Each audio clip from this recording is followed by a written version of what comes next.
ব্রাইডের makeup complete হওয়ার পর পুরো মেকআপ তুলে আমাকে আবার মেকআপ করতে হলো। হ্যালো এভরিওয়ান, আমি makeup artist Sathi, welcome to my new video. সেদিন আমাদের কাজ ছিল কৃষ্ণনগরে।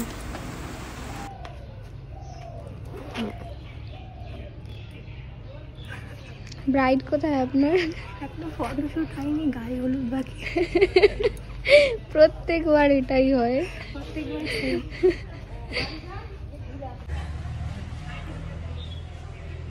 মিনিমাম মনে হচ্ছে 1 ঘন্টা তো ওয়েট করতেই হবে আমাদের।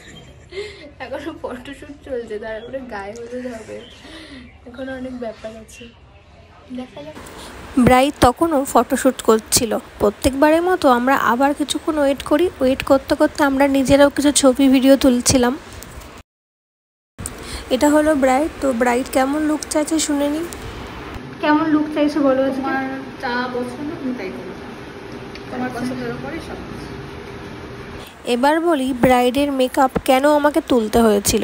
সেদিন ব্রাইডকে এত হলুদ মাখিয়েছিল যে মুখটা ভালো করে ক্লিন করার পরেও হলুদ ঠিকভাবে ওঠেনি। হলুদের জন্য মেকআপ বসতে চাইছিল না, তাই পুরো মুখের মেকআপ আমাকে তুলে আবার নতুন করে মেকআপ করতে হয়েছিল। এটা ব্রাইডের ফুল লুক। তো কেমন হয়েছে তোমরা কমেন্ট করে জানিও। আগের ভিডিওতে বলেছিলাম যে ওর প্রত্যেক ব্রাইডাল ডেটে ইনভাইট থাকে, তো সেদিনকেও সেম ওর কৃষ্ণনগরে ইনভাইট ছিল, তাই ওকে আবার ওইখানেই রেডি হতে হয়েছিল। আমার 3rd মেকআপ ব্যাচের অ্যাডমিশন চলছে। যারা যারা অ্যাডমিশন নিতে চাইছো ঝটপট অ্যাডমিশন নিয়ে ফেলো। আমার কন্ট্যাক্ট নাম্বার 8509619253। চলো টাটা।